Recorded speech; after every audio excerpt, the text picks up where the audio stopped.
Hola, buenos días a todos y a todas. Si os parece, vamos a dar comienzo al acto. Bienvenidas y bienvenidos a este acto institucional con motivo del 8 de marzo, Día Internacional de las Mujeres. Es una fecha marcada en el calendario por Naciones Unidas desde 1975. También se conmemoran los 50 años este año, como una conmemoración de la lucha por la igualdad de género que tiene sus revolucionarias raíces a principios del siglo XX. Nunca antes, a lo largo de la historia, ha habido ni habrá una época de cambios tan extraordinarios para las mujeres como el siglo XX. Desde la perspectiva de los primeros lustros del siglo XXI, cualquier balance que nos propongamos hacer sobre la evolución del papel social de la mujer en los últimos años tiene que empezar reconociendo que el cambio ha sido espectacular. Un cambio mayor cuanto más largo sea el periodo de tiempo que analicemos, hasta el punto de que se ha dicho que la revolución de la mujer ha constituido uno de los fenómenos más importantes del siglo XX. En España se da el singular hecho de que hace 50 años salíamos de una dictadura que había limitado el papel de la mujer en la sociedad al ser al de la mujer a ama de casa o madre. Durante 40 años las mujeres no pudimos llevar a cabo ninguna actividad económica, sin tutela. Tener un empleo, abrir una cuenta bancaria, tener propiedades o viajar requerían permiso paterno o marital. Las políticas de igualdad han conseguido grandes avances, logros y nuevos retos en una España de derechos civiles, de la Ley de Igualdad o de la Ley contra la Violencia de Género. Han pasado muchos años desde que salimos de la dictadura, 50 años. Las libertades y los derechos, como proclama el lema elegido este año, nos parecen un motivo para conmemorarnos. 50 años en los que hemos aprendido, hemos crecido y nos hemos cuidado porque hemos alcanzado no solo libertades y la igualdad legal, porque la igualdad real todavía nos queda un trecho. En Alcorcón conmemoramos este 8 de marzo 50 años de libertad y de derechos de las mujeres mirando hacia el futuro, pero reconociendo nuestro pasado. Para no perder de vista, para recordar a las que fueron arrebatadas, a las que se les arrebataron su libertad, a las que se vieron sometidas a vivir en el exilio físico o en el exilio interior, a las que fueron perseguidas y a las que fueron ejecutadas. De alguna manera, este 8 de marzo hablaremos de todas las que fueron silenciadas. Queremos lanzar una nueva mirada al futuro. Somos la mitad de la población y pedimos a la otra mitad, los hombres, que nos acompañen en este camino de libertades y derechos. Estamos sufriendo un ataque frontal a las políticas de igualdad ya que la mitad de los jóvenes españoles entre 15 y 29 años defienden posiciones machistas y el 20% niega que exista la violencia de género. Esto viene relatado en un estudio sobre adolescencia y juventud de la FAD. Por ello, hoy más que nunca hay que trabajar en políticas de igualdad y nos enorgullece presentar esta propuesta de programa y agradecemos ampliamente la implicación de la sociedad civil, de las asociaciones de mujeres, de todas las asociaciones del municipio y de áreas de gobierno que se han implicado en la conmemoración de este 8 de marzo y también de los institutos, como no. Y por último, no quiero dejar de agradecer a las mujeres que conforman nuestra red, a las mujeres que nos acompañan en este camino, a esa red de mujeres que conformamos el Gobierno municipal, la alcaldesa, las asociaciones de mujeres, las amigas, qué importantes, las amigas, esa red de cuidados que luchan juntas en este camino. Y paso a presentar a nuestra ponente. Agradecemos muchísimo, Ana, que estés aquí con nosotras, de verdad, que hayas aceptado nuestra invitación. Ana Pardo de Vera Posada, nacida en 1974 en Lugo, es una periodista y escritora española. Su carrera periodística comenzó en medios locales y nacionales como La Voz de Galicia, Diario 16 y Tiempo, participando en 2007 en la fundación del Diario Público, siendo actualmente directora corporativa y de Relaciones Institucionales del mismo medio. Nos enorgullece muchísimo que estés aquí, que hayas aceptado nuestra invitación para hablarnos de este tema que nos parece que hay que tratar, los 50 años de derechos y libertades que hemos vivido y que nos queda por recorrer. Muchísimas gracias, Empe. Te doy la palabra.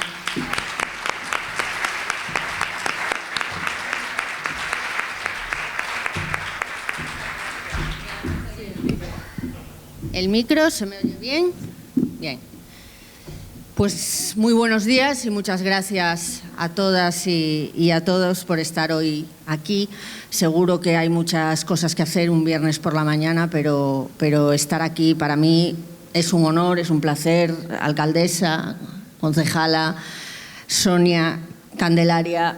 Estoy muy emocionada porque me hayáis invitado a hablar de un tema tan importante en un municipio feminista.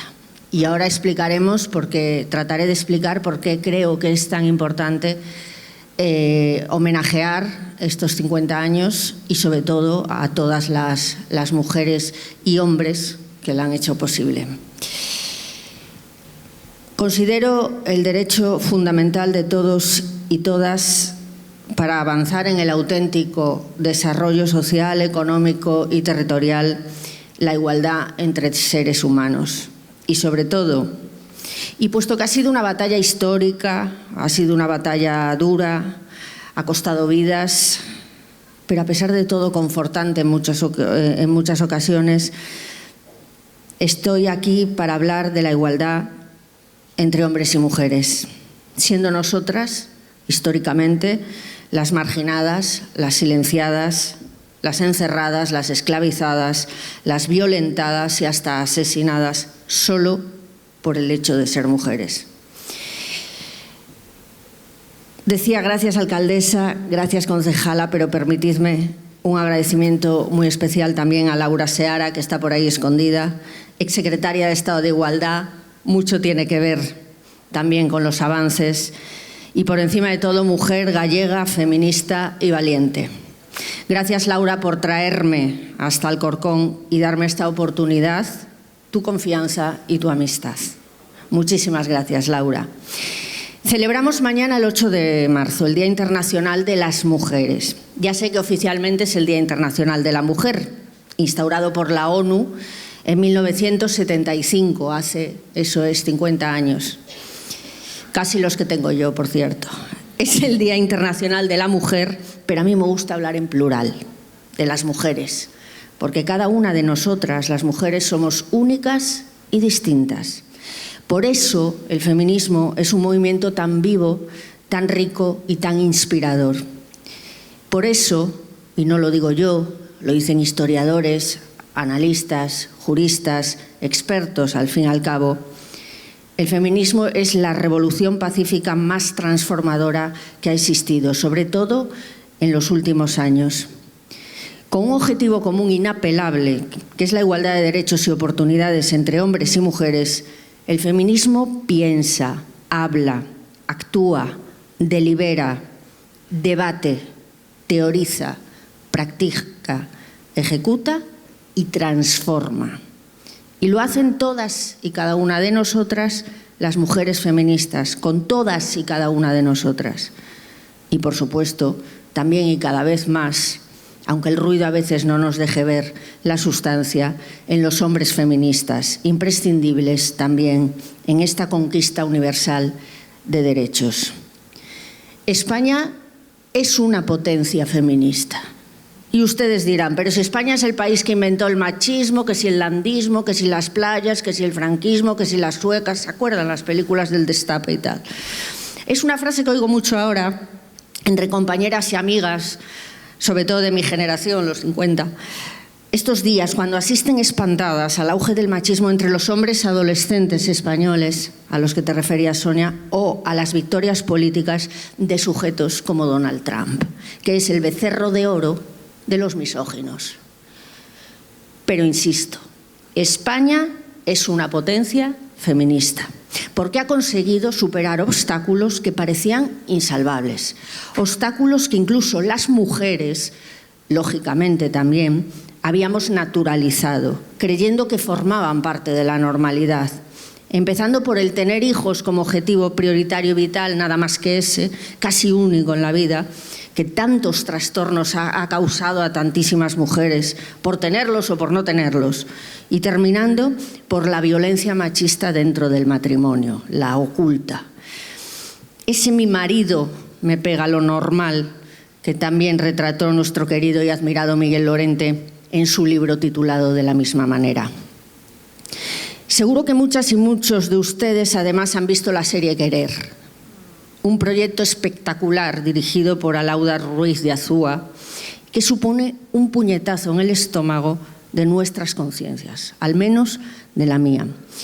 Me ha resultado sorprendente cómo incluso a quienes estamos en el día a día, estudiamos, seguimos aprendiendo, sabemos ya muchas cosas, nunca todas, sobre el feminismo, vigilamos y denunciamos esos roles tóxicos de maltratador y maltratada dentro de la pareja, dentro de una familia acomodada, aparentemente apacible. ¿Cómo nos ha impactado igualmente, conociendo todo esto, esta serie? Al menos a mí, insisto, porque es imposible no reconocer en la serie Querer comportamientos y estados habituales en la vida diaria de otros matrimonios, antes y desgraciadamente también ahora. Véanla si no lo han hecho, porque además es una joya de interpretaciones memorables y nos enseña mucho, muchísimo. Además, desde la empatía y desde la identificación. Qué importante es la cultura para ver y aprender la realidad desde la perspectiva más profunda del sentimiento que genera en nosotros el arte en todas sus manifestaciones, sea un libro, sea una serie, una canción, un cuadro, por supuesto, una película en el cine. Qué importante es la cultura para hacernos libres y por eso se la quieren cargar. Quería hacer mención a esta serie, a la serie Querer, porque aunque parezca contradictorio, si la han visto y si no la han visto por lo que les he dicho, aunque no he hecho spoiler, pueden estar seguros y seguras, esta serie es la plasmación de lo que hemos avanzado en estos 50 años. Desde que, como decía al principio, Naciones Unidas estableció el 8 de marzo, mañana, como el Día Internacional de la Mujer, de las mujeres. ¿Alguien aquí presente imagina una serie como esta en los 80, en los 90, incluso en los primeros años de 2000? Una serie, una película denunciando el maltrato físico, psicológico, económico, las violaciones dentro de un matrimonio acomodado, clase alta. Una ficción entrando en tromba en la realidad cotidiana de muchas mujeres que han estado en convivencia durante muchos años, lustros, décadas, con maltratadores, sus propios maridos. ¿Alguien se lo imagina? Hace 20, 10 años. No, esa realidad resulta incómoda también ahora porque es durísima. Son nuestras madres, son nuestras abuelas, quizá nuestras hermanas, nosotras mismas. Destapar la realidad de la violencia machista incrustada en nuestras sociedades de la raíz de los tiempos, denunciar esa realidad, todavía es muy difícil llegar a todo, pero significa que años de denuncia, de pedagogía, de manifestaciones, de legislación, de enfrentamientos con los sectores más reaccionarios de la derecha y la ultraderecha, de las religiones, todo eso significa que hemos avanzado, que reconocemos esa violencia, que la identificamos y que tenemos que alzar la voz para denunciarla. Ya podemos hacerlo porque sabemos lo que es, aunque sigamos, insisto, aprendiendo. Antes, la mayoría de las mujeres, aun considerándose feministas, y me incluyo, ni las veíamos, porque también hemos sido educadas en estructuras y en sociedades machistas desde el tuétano. Hace 50 años, en 1975, lo decías, España salía de una dictadura feroz, sanguinaria, genocida incluso, aunque ahí hay debate en los historiadores. Genocida, yo lo dejo así. Un régimen, el de Franco, donde la mujer tipo, la aceptada socialmente, nacía, iba al colegio para ser adoctrinada en el nacionalcatolicismo, rezaba, crecía, se casaba, paría, cuidaba hijos, hijas y marido en silencio y sin rechistar y, por supuesto, sin cobrar. También a los y las familiares dependientes, fueran sus madres, sus suegros, sus cuñados. Las más afortunadas, es decir, las de familias adineradas, tenían a otras mujeres que las ayudaban, pero en casa, siempre en casa. Ese era el prototipo de la mujer que quería el régimen. Siempre en casa, aguantando lo que fuera, sin posibilidad de largarse, en silencio. Mujeres como objetos de posesión de los hombres, cuidadoras sin reconocimiento ni nómina y hacedoras de descendencia. Eso esperaba de nosotros el régimen, nada más.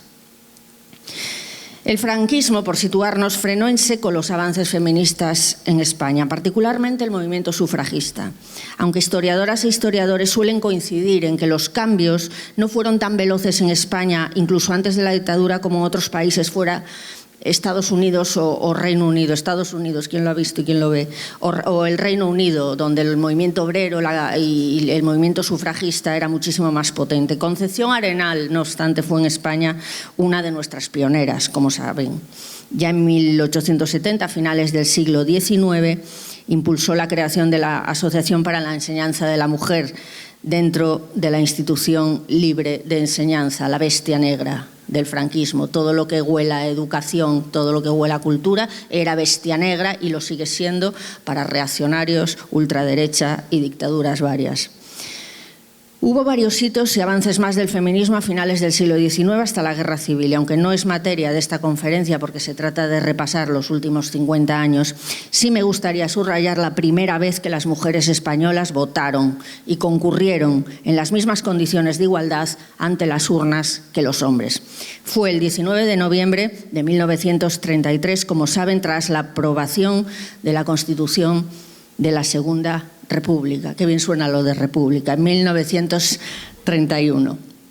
Este derecho, este logro, sin embargo, nos fue arrebatado por Franco con un golpe de Estado, una guerra civil muy desigual y una dictadura de 4 décadas que sumió a las mujeres en la marginalidad y en la oscuridad, sin derechos y sin libertades reconocidas.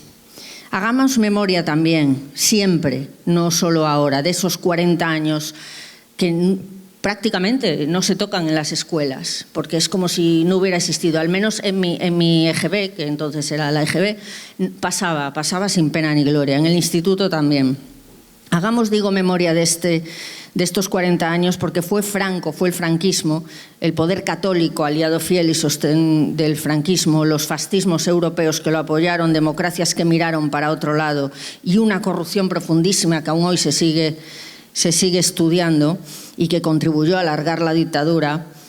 Fue todo eso y la complicidad de una base social, sobre todo masculina, pero también femenina, la que nos sepultó en la mierda, si me permiten la vulgaridad, para definir la situación en la que nos dejaron a las mujeres. Costó mucho salir de aquello. Diría que seguimos saliendo, mientras algunos de nuestros responsables políticos se nieguen a restaurar la memoria, toda la memoria histórica, porque memoria y feminismo van irremediablemente unidos. ¿Os acordáis de que nuestras abuelas, nuestras madres no podían abrirse una cuenta bancaria a su nombre durante la dictadura? Que hasta que murió el monstruo en su cama, conviene recordarlo, en 1975 no se les permitió. Ese fue probablemente el primer paso hacia la independencia de las mujeres. La Ley 14/1975 del 2 de mayo, que reformaba, cito literal, varios artículos del Código Civil y del Código de Comercio sobre la situación jurídica de la mujer casada y los derechos y deberes de los cónyuges. Hasta el lenguaje es antiguo. Cierro las comillas. Agradezco muchísimo al Banco de España, a su página web sobre el 8 de marzo, que la tiene, y agradezco también mucho que la tenga, que recoja esta memoria del machismo más recalcitrante. Es verdad que cuando he visto la página web y la he leído con mucha atención y he tomado notas, me ha obligado a encontrar datos actuales más preocupantes y frustrantes. Se me olvida enseguida, la lucha sigue. Y están recogidos también por el Banco de España en base a varios estudios. Hay que seguir trabajando. Dice el Banco de España, siguen existiendo algunas diferencias por razón de género, como por ejemplo en el acceso al crédito. Claro, es que hay cosas que tienes que estudiarlas cada día porque ni te lo imaginas. Un estudio del Banco de España analizó estas diferencias partiendo de datos de la Central de Información de Riesgos, concretamente de los préstamos solicitados y concedidos de más de 80.000 empresas fundadas por un único administrador durante una década. Pues bien, una de las diferencias detectadas fue que las mujeres disponen de menos probabilidades de conseguir financiación que los varones durante el primer año de negocio. Sin embargo, esas diferencias desaparecen después de ese plazo, una vez que la mujer y su empresa pueden demostrar, según sus datos contables, que las cosas van bien. Eso no se lo exigen a los hombres.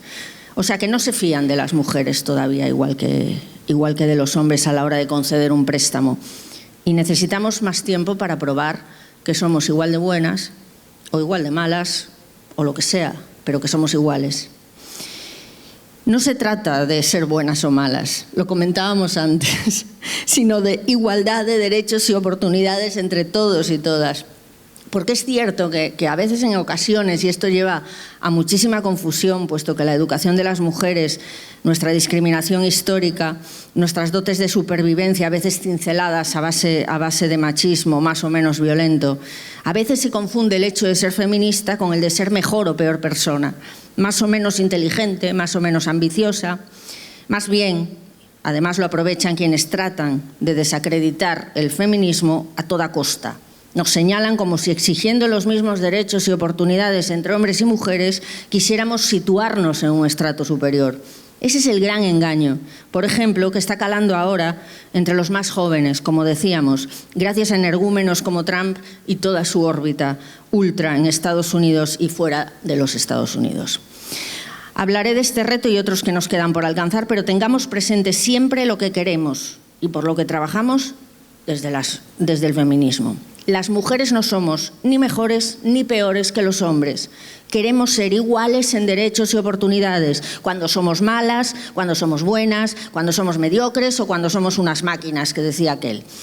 El mismo acceso al mercado laboral, los mismos sueldos, idéntico tiempo para conciliar, lo queremos todo lo que tienen ellos, nada más y sobre todo nada menos. No quiero desviarme de la celebración, que me vengo arriba, que nos trae aquí. Los avances en igualdad en los últimos 50 años, que son muchos y son reconocidos. Sigamos. Aunque antes de nada quiero mandar mi admiración, mi abrazo y mi afecto a todas esas mujeres, nuestras madres, abuelas, bisabuelas, que hicieron posible estos avances, aún en tiempo de silencio, como decía Martín Santos, o precisamente en tiempo de silencio, cuando solo hablar contra lo establecido suponía peligro de muerte. Me da lo mismo lo que digan ahora, las diferencias entre generaciones, lo que piensen, lo que pensaran quienes ya no están con nosotras. Gracias a todas las generaciones de mujeres anteriores por desbrozar el camino que nos ha traído hasta aquí. En 1975, lo decía, se institucionalizó el Día Internacional de la Mujer, de las mujeres, por parte de Naciones Unidas. Ese mismo año se aprobó la ley que permite a las mujeres españolas abrir una cuenta bancaria, decía, con su nombre, es decir, tener el control de su dinero.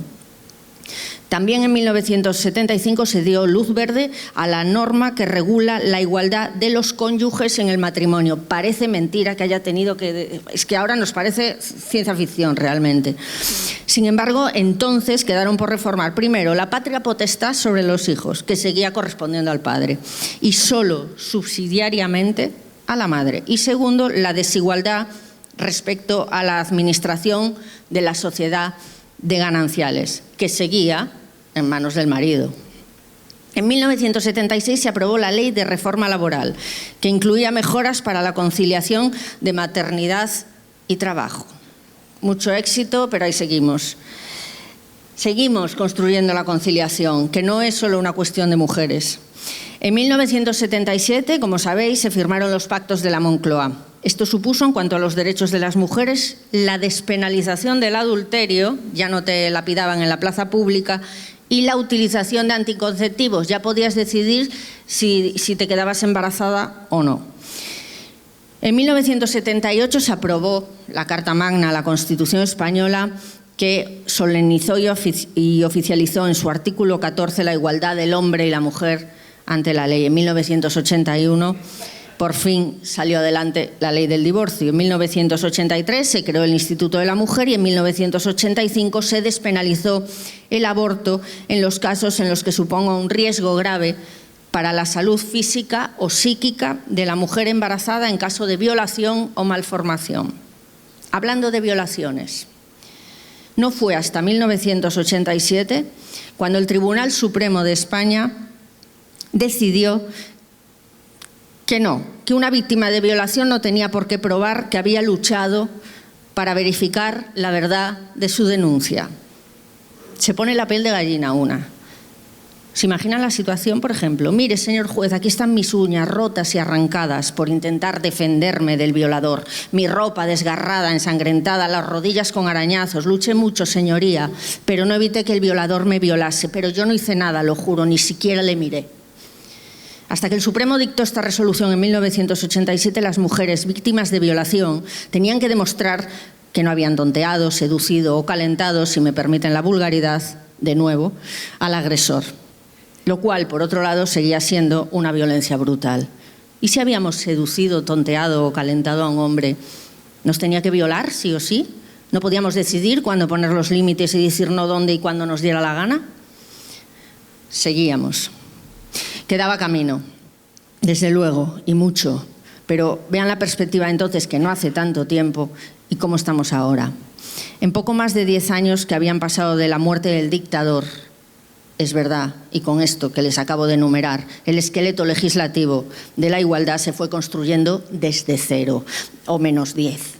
Desde 0 o menos 10, con mucho esfuerzo y no olvidemos, enormes resistencias que seguimos teniendo. Al fin y al cabo, ni los jueces franquistas se acostaron franquistas y se levantaron demócratas, ni los políticos que venían del régimen se pasaron a la democracia por convicción, sino por puro interés de supervivencia en la mayoría de los casos. Por eso la sacrosanta transición no fue tal, sino una etapa sangrienta y dolorosa en la que el movimiento feminista fue clave para lograr derechos inimaginables hasta entonces en España. Creo que ni ellas mismas, las más activistas, se lo creían. Sin embargo, y aunque las leyes estaban redactadas y aprobadas, el estigma social, la vigilancia católica, la doble moral, la represión en casa, las violencias machistas, aún no reconocidas como tales, la asfixia en los municipios rurales, no olvidar los municipios rurales, dificultaron muchísimo el acceso de las mujeres a estos nuevos derechos. Además, una educación que nos convertía en las malas de la película de la vida, la tentación, la manzana prohibida, esas cosas, empujaba a muchas de las propias mujeres a renegar de sus derechos para ganarse la aprobación social, familiar y masculina, claro. Lo que en periodismo llamamos autocensura. Supongo que se me entiende bien. La transición y el gobierno de Adolfo Suárez sí supusieron cierta apertura para los derechos de las mujeres en igualdad con los hombres. Ningún exceso tampoco. Al fin y al cabo, Europa y el mundo vigilaban a España en la salida de su cueva franquista y había que garantizar unos mínimos dentro de los más elementales derechos humanos. Lo del adulterio penalizado o lo de las cuentas bancarias independientes era lo mínimo que se debía exigir a un país sumido en un fascismo autóctono, el español, especialmente cruel y corrupto. Un país que quería ser aceptado en el club de las democracias europeas sin parecerse al Irán de hoy, por ejemplo. Los cambios más profundos, no obstante, vinieron de la izquierda del PSOE. ¿Dónde está Felipe González? Que no lo veo. Qué pena. Aborto, divorcio, igualdad en el matrimonio. La derecha se enfada cuando decimos que al menos en España el feminismo es de izquierdas. Y es que de momento la derecha mayoritaria, ya no digamos la extrema derecha, no ha mostrado interés alguno en las leyes feministas. Apenas lo justito, apoyar el Pacto de Estado contra la violencia de género, reeditado, por cierto, hace unos días con la oposición de Vox, tampoco esperábamos otra cosa. Es la misoginia más autoritaria y trampista. Bueno, y ahora es putinista también. La derecha española, es un clásico, ha tratado de torpedear todos los avances en igualdad de hombres y mujeres. Divorcio y aborto son los más significativos. Cuando se celebran, no obstante, los 8 de marzo, como mañana, la derecha pide su sitio y dice que se le excluye y se le margina. No, Que la izquierda no ha decidido que ser feminista es solo de izquierda. Son ellos los que han decidido no ser feministas, intentando torpedear todo este tipo de leyes. Eso sí, cuando no es 8 de marzo, lo dinamitan todo. Hablan de ideología de género, respeto a cualquier propuesta feminista, se inventan elevadísimos porcentajes de denuncias falsas que no existen, llaman feminazis a quienes estamos todos los días, es verdad, a vueltas con la igualdad y contra la violencia machista, porque si ellos están cansados de escucharnos, como creo que dice ahora un anuncio del Ministerio de Igualdad, más cansadas estamos nosotras de que nos maten y nos apaleen solo por ser mujeres. Es que la realidad obliga a estar todo el día recordando que necesitamos la igualdad real. Hoy es todavía más grave el ataque, porque la derecha tradicional en España, vamos a llamar así al PP, compite en el mismo espacio electoral con una ultraderecha, decía, trumpista, putinista y, valga la redundancia, profundamente racista, misógina y excluyente, pero muy bien financiada. No perdamos de vista, como decía el Padrino, la pista del dinero. Nunca. Todo lo reaccionario estará siempre muy bien financiado, porque en lo reaccionario está la defensa del privilegio, de la exclusividad de unos sobre otros, de unos sobre otras. ¿Qué es el machismo? Más que la defensa del privilegio más antiguo, el del hombre superior a la mujer. Me quedé en 1987 con las leyes, pero tampoco quiero ser un compendio del Aranzadi, aunque sea importante recordar ciertas fechas, ciertos momentos que suponen un intento de liberación de las mujeres. Por eso, y porque tras los logros del divorcio y el aborto, tras la independencia económica, la incorporación al mercado laboral de las mujeres, sin que nos resolvieran bien el tema de la conciliación, todo se ha dicho, había que trasladar, la teoría a la práctica. Me gustaría recordar ese punto de inflexión que fue para nosotros el reconocimiento de las violencias machistas, que son muchas, de la violencia de género, del ensañamiento físico y psicológico contra las mujeres, insisto, solo por el hecho de ser mujeres. Y vuelvo a decirlo, solo por el hecho de ser mujeres, no hemos hecho nada más, ser mujeres. Las razones de estas violencias son múltiples, lo saben, estructurales, históricas y, como explicaba al principio, asimiladas y normalizadas hasta hace muy poco, aunque en determinados estamentos lo siguen estando. Hay muchos países en regímenes teocráticos, por ejemplo, pero también que la normalizan, la violencia machista, pero también en ámbitos privados de naciones que se dicen democracias liberales. La mujer como ser humano de segunda que debe ser sometida y castigada por el hombre. Sigue siendo. Son incontables los asesinatos por violencia machista en el mundo. Ni siquiera existe un reconocimiento de violencia de género en todos los países, pese a que la ONU la haya decretado, debido a los grandísimos niveles, una epidemia mundial. En España son 1.296 mujeres asesinadas por ser mujeres desde que hay cifras oficiales, en 2003. Son, digo, cifras oficiales y también insoportables, pero seguro que son más.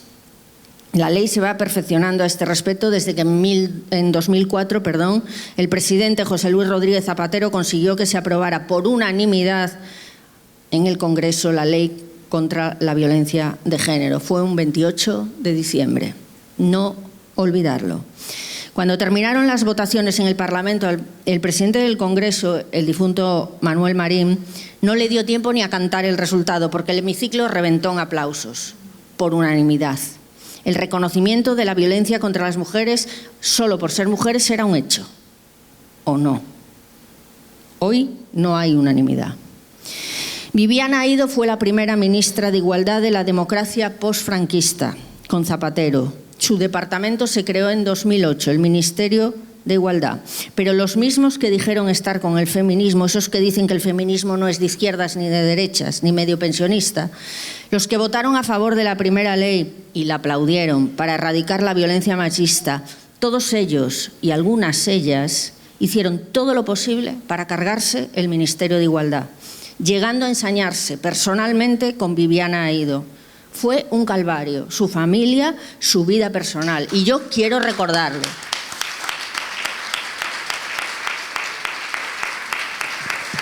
Nos mandaban así un mensaje muy claro los reaccionarios. La teoría está muy bien, la pose, el aplauso, pero la práctica, un ministerio, una gestión centralizada en la igualdad, transversal a toda la gestión política, una ministra, no, eso no está bien. El departamento fue absorbido en 2010, lo sabe Laura, por la cartera de Sanidad. Pero antes, con mucha oposición, incluso en las calles, se aprobó la nueva ley del aborto, mucho más feminista. Y cuando hablo de protestas en las calles, recuerden que había sotanas en las propuestas, en las que Rouco Varela, gallego desgraciadamente, estaba al frente de esas protestas. Esa ley del aborto fue mucho más feminista y además fue ampliada en 2023. Llegó la crisis financiera global, ya saben, reventaron todas las finanzas mundiales y, como siempre, los derechos y avances en igualdad de las mujeres pasaron a un segundo plano. Desapareció el Ministerio de Igualdad y, aunque las feministas seguíamos ahí, siempre hemos estado con las mismas inquietudes, deseos, siendo igual de pesadas con la igualdad, de avanzar. Nuestro mundo se frenó justo en un momento de crisis global, justo cuando más hace falta proteger a las mujeres, el sector más vulnerable en las crisis. En 2011 llegó Mariano Rajoy, la nada en materia de igualdad. Lo mejor de sus dos mandatos fue que el movimiento feminista logró frenar una ley del aborto, por llamarlo de alguna manera, que pretendía llevarnos al medievo.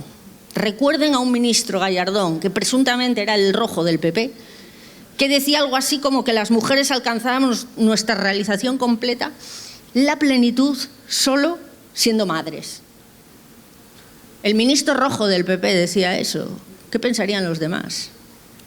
Los del Opus y todo eso. Esa ley que quería echarnos encima era comparable, pues no lo sé, no diré al franquismo, porque ahí sí que no había forma de abortar, pero sí anterior, o sea, mucho peor de lo que habíamos tenido en primer lugar, que era bastante restrictivo, la que se aprobó en 1985. Fue tal la ola, y hablamos con un gobierno de mayoría absoluta del Partido Popular, pero fue tal la ola en contra de esa ley en las calles, que el propio Gallardón fue el que acabó en la calle y nunca entendió nada. Me encargan una ley, debía de pensar, la redacto y me echan por cumplir el mandato. Efectivamente, la ley fue metida en un cajón. Esta es la derecha que se dice feminista en España, ya saben, estos son mis principios feministas y si no les gustan, tengo otros. Durante el mandato de Rajoy, es cierto, se trabajó en el primer Pacto de Estado contra la violencia de género. Fue en 2017 cuando se firmó. No tenía fondos.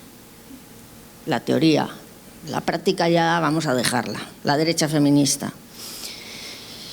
La segunda parte de este Pacto de Estado contra la violencia de género se ha firmado hace días y pasa de 290 a 462 medidas. Es innovador, está dotado con miles, cientos de miles de millones. Hay nuevos conceptos importantísimos, como la violencia vicaria, que es la que se ejerce sobre los hijos para causar el mayor dolor posible a la madre, que sin duda prefiere morir ella, es el mayor sufrimiento, o la violencia económica, que también se plasma mucho en la serie Querer. En 2022 se aprobó la ley del solo sí es sí, la ley orgánica de garantía integral de la libertad sexual. Tengo que leerla porque yo con el solo sí es sí me apaño, pero este es el nombre oficial. Fue una norma revolucionaria, pero trajo consigo una polémica que nos pone frente al espejo de la judicatura también española.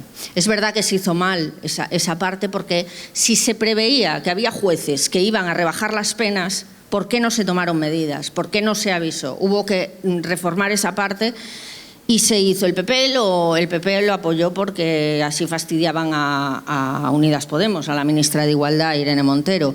Pero es verdad que tenía que haberse tenido en cuenta con qué judicatura nos enfrentamos y de dónde veníamos. Esa ley surgió precisamente por el caso de La Manada, ¿Os acordáis? 5 bestias violando a una chica de 18 años en un portal en Pamplona durante los Sanfermines en 2006 y un juez que considera que aquello era un jolgorio. No consideraron que fuera una violación, solo abuso. Luego el Tribunal Supremo lo enderezó y dijo que era una violación en toda regla. Yo diría que eran 5 violaciones, pero bueno.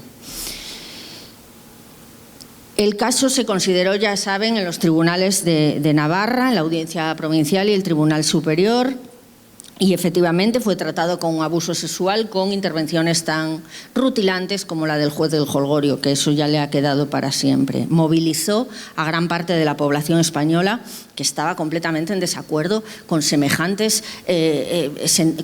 sentencia, con semejantes comentarios, con un sumario aberrante, con unos interrogatorios que revictimizaron una y otra vez a la chica que sufrió la violación, en fin. Por suerte, y finalmente el Tribunal Supremo, insisto, dio la razón y entonces surgió la ley del solo sí es sí. Lo bueno de la ley del solo sí es sí, en mi opinión, que no soy partidaria del punitivismo ni mucho menos, también eso habría que haberlo explicado, es el entorno de la ley. ¿Cómo nos sitúa la ley, cómo nos sitúa a las mujeres en ámbitos de protección? ¿Cómo tenemos espacios seguros? ¿Cómo tenemos protocolos con los que actúan, por ejemplo, las discotecas, incluso ante futbolistas famosísimos que acaban de violar a una chica en un reservado? ¿Cómo se activan los protocolos? Todo ese entorno de la ley, que es además pura pedagogía, eso es lo revolucionario de esa ley. Por supuesto, más allá de centrarlo en el consentimiento. Pero, insisto, lo revolucionario de esa ley es el entorno de la ley y todo lo que conlleva de protección para las víctimas, aunque todavía no se esté aplicando porque queda mucho de educación en los juzgados sobre violencia machista, sobre violencia de género. Digo en los juzgados porque son fundamentales a la hora de tratar a las víctimas, pero educación en perspectiva de género falta en todas partes. Y la educación pública es la que debería ponerse las pilas. Lo que pasa es que, bueno, educación concertada, colegios religiosos, hay una profunda resistencia a que se eduque en esos términos. Ahora estamos en una ola reaccionaria, no quiero extenderme mucho más. Ha llegado Donald Trump, que es como el símbolo, lo decía antes, el becerro de oro de los misóginos, pero eso confirma los avances. Cuanto mayores son las resistencias, más hemos avanzado. Por eso están de uñas, hablando una vez más coloquialmente. Y por eso son más violentos cada día tratando de que volvamos al medievo, tratando de encerrarnos de nuevo en casa, tratando de quitarnos las asociaciones, el dinero para la lucha contra la violencia machista, todos esos fondos que tanto bien hacen. Las fuerzas y cuerpos de seguridad, que veo que hay aquí algunos miembros, han evolucionado muchísimo. Hay varios podcasts sobre ahora no me acuerdo, pero sí sé que son de Manuel Marlasca, sobre violadores en serie, cómo los capturaron, cómo cuentan, eran mujeres policías en este caso, las que cuentan cómo daban con él a través de una evolución asombrosa en cuanto al estudio de las pruebas, de los comportamientos, etcétera, etcétera. En fin, recomiendo absolutamente, bueno, todo lo que es cultura, sí, lo que es ficción también, pero la realidad, ahora que tenemos tantísimas posibilidades, porque no todo en la tecnología es malo, es maravillosa para descubrir cómo se trabaja cuando se tienen muy claras las perspectivas de género y el conocimiento estricto de la violencia machista y la protección de las víctimas. Voy a leer una carta, para terminar, que dice muy bien dónde estamos, pero que, insisto, no es un mensaje pesimista. Eso es que hemos evolucionado mucho, a la vista está. Recuerden lo de la cuenta bancaria, que no podíamos ni abrir a nuestro nombre, y ahora estamos aquí, y ahora estoy hablando aquí de esto, libremente, con 2 mujeres, una a cada lado, 2 responsables públicas de primer nivel. Dice una carta a la directora del País que encontré el otro día y que me llamó la atención porque resume muy bien la situación. Se titula Resiliencia, pan y circo. Todos los años, en vísperas del 8 de marzo, me dispongo a confeccionar una pancarta con la cual participo junto con unas amigas en la manifestación que organizan en mi pueblo. Antes de que finalice febrero, nos ponemos en contacto todas a través de un grupo de WhatsApp para concretar los aspectos de la quedada. Se percibe el desánimo, Son tantos los frentes abiertos, tan importantes y tan inciertos, que estoy segura de que al menos aquí no dice en ningún momento cuál es el pueblo, pero sí dice que es la provincia de Alicante. Pero bueno, quien dice Alicante puede ser otro sitio.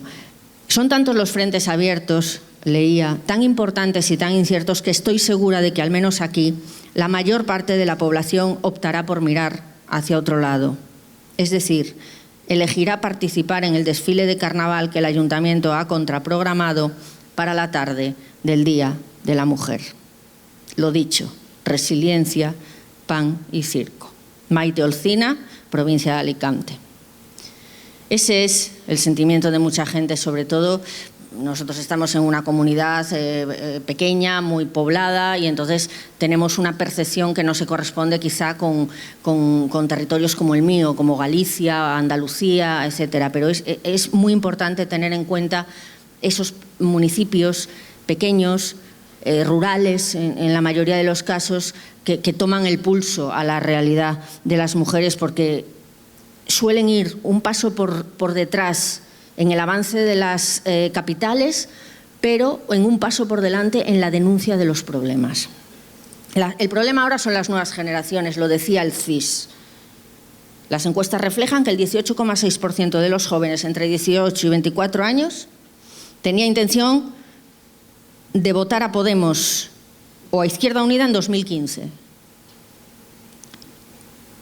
10 años más tarde, hoy, la encuesta del mes de enero del CIS refleja que la principal fuerza política entre los jóvenes de entre 18 y 24 años es, con gran diferencia, Vox, que recibiría un 22,9% de los votos. Le sigue el PP con un 16,3% y el PSOE con un 14,1%. Las fuerzas de izquierda a la izquierda del PSOE quedan muy relegadas. Sumar un 5,4%, Podemos un 2,6%, Más País un 0,3% e Izquierda Unida un 0%. La señal de alarma no nace solo del CIS. Todas las encuestas que se han hecho en medios privados señalan lo mismo. El voto a la extrema derecha es el que goza de mayor porcentaje entre los hombres jóvenes de 18 a 24 años. Tenemos un problema y hay que abordarlo ya. Los canales de comunicación, las redes sociales, ese mensaje de que el feminismo elimina los privilegios, que las mujeres queremos dominar a los hombres, no. Queremos ser iguales en derechos y oportunidades. Lo que pasa es que estamos eligiendo mal y creo que que se nos quedan antiguos los canales de comunicación.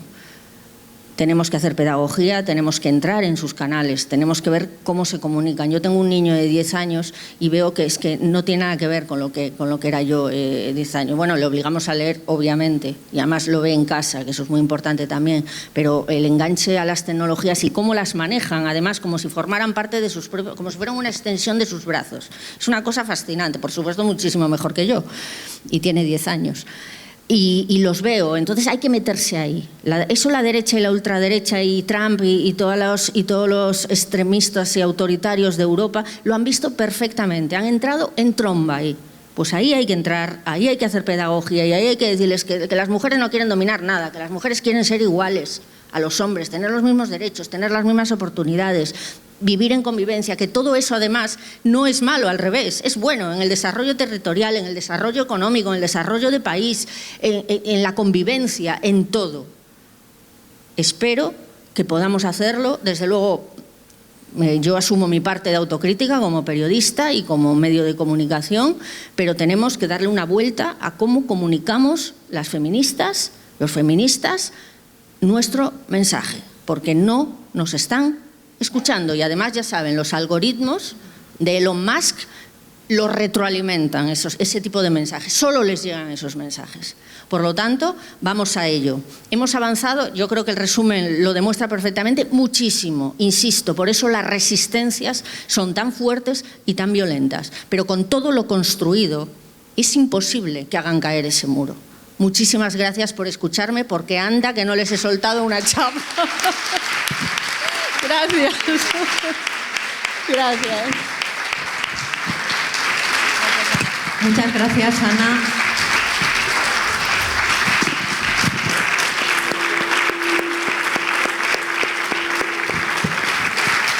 Muchísimas gracias, Ana.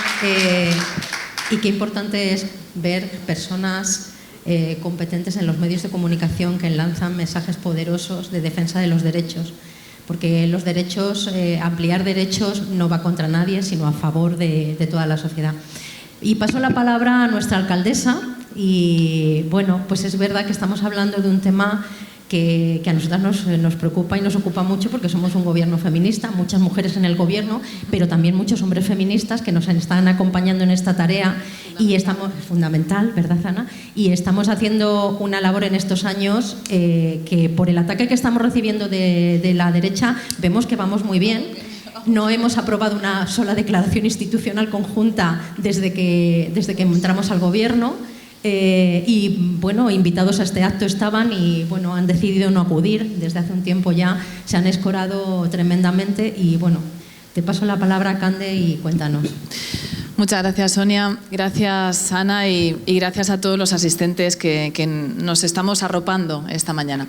Es muy importante figuras como la de Ana Pardo de Vera en los medios de comunicación. Periodistas que ponen su voz, que ponen todo su talento en el periodismo y también en esas mesas de tertulia donde hace falta escuchar a la voz de las mujeres.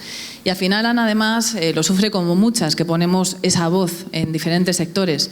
Lo está sufriendo con ataques machistas continuos y desde aquí mandarte, como no puede ser de otra manera, todo el apoyo y agradecerte de verdad ese recorrido que estás haciendo profesionalmente y la charla de hoy.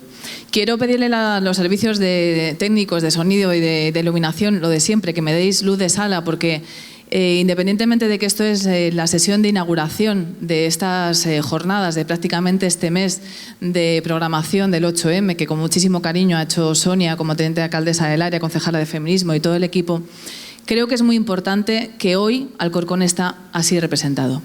Como decía Sonia, somos un equipo de gobierno profundamente feminista, 14 hombres y mujeres que creemos en la igualdad. Y además estoy muy orgullosa de tener como teniente de alcaldesa a 4 mujeres de 5, por supuesto también a Miguel como teniente de alcaldesa del área de agenda urbana. Pero fijaros, tenemos, por orden, por así decirlo, tenemos a una mujer que lleva el desarrollo económico de la ciudad y que preside la gran empresa pública que es Esmasa. Tenemos a Raquel. Tenemos, por supuesto, también a otra mujer que nos lleva las finanzas, que lleva toda la parte de Hacienda, que hace muy poquito, esta misma semana, hemos aprobado los presupuestos de 2025, nuestra otra Raquel. Tenemos a Sonia también, tenemos a Trinidad, que está llevando un área profundamente transformadora, esa transición ecológica, esa educación, esa movilidad que también necesitamos las mujeres y, por supuesto, el área social que lo lleva Sonia y, como digo, Miguel, la agenda urbana. Y es importante que este gobierno sea un gobierno feminista porque Alcorcón es una ciudad feminista. Hoy nos acompañan las fuerzas y cuerpos de seguridad, tanto por parte de policía como de servicio de extinción de incendios, pero también tenemos a los sindicatos. Qué importante los sindicatos en toda esta lucha del trabajo de las mujeres. Por supuesto, también estoy viendo a empresarias, a mujeres que ponen su talento al servicio de la comunidad y que han emprendido y que, como decía Ana, les ha costado mucho más trabajo que a sus compañeros hombres. Muchísimas gracias por estar aquí. A nuestros colectivos y asociaciones de mujeres, nada sería posible sin vosotras. Sabéis que durante muchísimos años, 2011, 2019, estuvimos condenadas al ostracismo y de hecho se os echó de la Casa de las Mujeres, porque esa concejalía pasó de ser una concejalía de igualdad a una concejalía de infancia y mujer, porque solo las mujeres podemos cuidar de la infancia. No hace falta que diga quién estaba gobernando en ese momento. Tenemos a partidos políticos que han sido los protagonistas y también los hacedores de esas leyes, mujeres también poderosas y talentosas que están aquí con nosotras y con nosotros. Y colectivos sociales. Estoy viendo gente de los barrios, gente del deporte, gente de las casas regionales que habéis hecho esta ciudad con todo el esfuerzo y que os vinisteis aquí a dar un mejor futuro y un mejor presente a vuestros hijos e hijas, y somos hijos precisamente de eso. Así que, viendo la sala, vemos lo que es Alcorcón. Y estoy muy, muy orgullosa de ser la segunda alcaldesa feminista de esta ciudad. Nos ha costado 40 años llegar a coger el bastón de mando. La primera mujer que cogió el bastón de mando después de 40 años de ayuntamientos democráticos fue Natalia de Andrés en 2019. Su relevo en 2023 ha sido que yo también renovara ese compromiso y tengamos a la segunda mujer. Y creo que es imprescindible que las mujeres estemos en los poderes públicos, pero también en ese cuarto poder que decíamos, que es los medios de comunicación que llegan a tantísima gente. Y Ana ha hecho un recorrido de todas las leyes y de todos estos avances que hemos hecho en estos 50 años. Y yo quiero contaros más bien una historia personal. Personal porque al final estamos en política y estamos en la vida, porque tenemos experiencias y tenemos cuestiones que nos han ido pasando en casa. Y yo lo tengo escrito por ahí con el equipo. Soy feminista desde que nací y soy feminista gracias a mis abuelas. Mis abuelas, mujeres que hace 50 años fueron muy valientes en muchas cosas. Mi abuela paterna, con el permiso del marido, se puso a trabajar como cocinera en el jardín de infancia del pueblo. Y fue una mujer aventurada en su tiempo porque no había muchas mujeres que salieran de su casa. Mi otra abuela, mi abuela materna, se quedó viuda, tristemente, por un accidente laboral de mi abuelo y lo tuvo fácil, entre comillas, porque se pudo ir a su lugar de origen. Se podía haber ido a Jaén y volver a su lugar de origen. Y decidió quedarse. Decidió quedarse donde el pueblo donde estaba destinado mi abuelo para darle más oportunidades de estudios a sus hijas. Ella quería que ellas tuvieran la oportunidad de estudiar, se podía haber refugiado en su familia, se quedó sirviendo. Y además en aquella época se servía por la voluntad y le costó muchísimo sacar ni nada de nada, la voluntad y nada más. Ella sacó adelante a sus 3 hijas, les dio carrera, como ella decía, ya muy orgullosa cuando recientemente falleció el año pasado, con más de 90 años. Les dio carrera, pero mi madre, en los años 70, 80, licenciada en químicas, fue a buscar trabajo y le dijeron: señora, usted está demasiado preparada. Si tuviera mecanografía, le podríamos dar un trabajo, pero como es licenciada en químicas, no le vamos a dar trabajo. Se casó, me tuvo a mí, afortunadamente luego hizo su carrera, hizo sus oposiciones a maestra, luego a profesora de instituto y ha sido profundamente feliz enseñando química y física a muchas mujeres y a muchísimos hombres que luego han tenido otras carreras. Y yo, desde el orgullo de alcorconera de los años 80, del 82, he podido crecer, estudiar, desarrollarme en una ciudad y elegir esta ciudad para que sea la ciudad donde se desarrolla y crece mi hija. Pero a partir de ahí parece que hemos roto los suelos pegajosos de hace mucho tiempo, hemos roto los techos de cristal porque ya somos alcaldesas, pero ahora tenemos un techo que es el techo nirvana, porque mucha gente nos dice: no, es que ya está todo, es que os habéis pasado de vuelta, tenéis más que nosotros ahora no somos los hombres los discriminados. Y ahí están los datos, y es todo lo contrario. Nos queda mucho por hacer. Y en esa historia personal, donde yo me siento profundamente orgullosa de estar aquí con vosotros compartiendo este espacio y pudiendo dedicar mi día a día a transformar la vida de la gente con el partido político que tengo y con el equipo de gobierno, estoy aquí por mi hija, porque quiero que realmente esas leyes que la dicen igual sean leyes que la hagan igual en la realidad. Estamos en una comunidad de Madrid donde tenemos a muchísimas mujeres estudiando, con grandes carreras. Y lo decía el otro día en el Pleno, al compañero al que le pasabas en la universidad los apuntes, al final acaba siendo tu jefe. ¿Y por qué es esto? Pues porque es esto, porque tenemos todavía la responsabilidad de los cuidados. Y aquí hay un programa, el de corresponsables, que es profundamente importante, que lo está poniendo el Ministerio de Igualdad en marcha y lo estamos ejecutando también por la Concejalía de Feminismo, porque tenemos que tener las mismas responsabilidades en el cuidado de los niños y las niñas. Un dato en Madrid: somos la primera región en cuanto a riqueza en España y somos la segunda en cuanto a brecha salarial. Las mujeres madrileñas cobramos 6.000 euros menos al año de media que nuestros compañeros varones. Y eso es porque el 88% de las excedencias en los trabajos se cogen por las mujeres y el 75% de las jornadas parciales se cogen por las mujeres. Con lo cual, por supuesto que sí, nos cuesta muchísimo más llegar a esos ascensos y a esos puestos de responsabilidad que gracias a la ley de paridad creo que vamos a poder avanzar muchísimo. Pero nos pasa con otras cuestiones, nos pasa también, lo hemos hablado, en el deporte. ¿Cuántas muchachas, cuántas jóvenes vemos en los campos de fútbol, en la natación, en el patinaje? ¿Cuánta gente, cuántas mujeres están en el deporte de base? Y sin embargo, cuando escalamos para arriba en la competición, las mujeres nos cuesta muchísimo más ser profesionales y nos cuesta muchísimo más ser personas que tienen el mismo salario que sus compañeros varones en cuanto a este sentido. Y podríamos poner muchísimos ejemplos más. Y me voy a quedar con uno. Creo que el problema que tenemos ahora mismo con la juventud y con esos datos que estás dando es fácil, es esto. Antes teníamos una conciencia más crítica, teníamos unos medios de comunicación, periódicos, lecturas, y ahora todo es TikTok para la gente joven. Estamos con la batalla contracultural del algoritmo, y el algoritmo lo siguen configurando ellos. Y si tú le das a un vídeo machista, se te va a reproducir ese tipo de contenido por 15 veces en tu móvil. Y tenemos plataformas como el OnlyFans, que está haciendo que la prostitución se vea como si fuera un juego.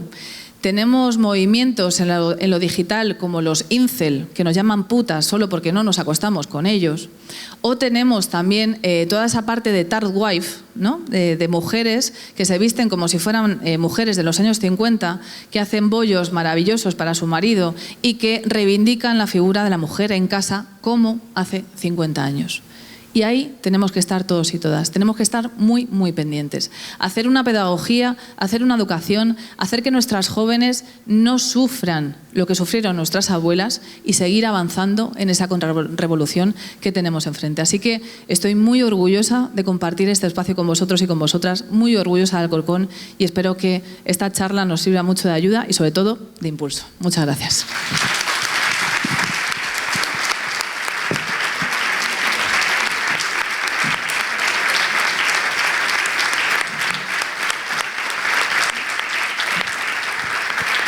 Pues muchas gracias a todos por asistir y os invitamos a participar en el programa tan nutrido que hemos preparado.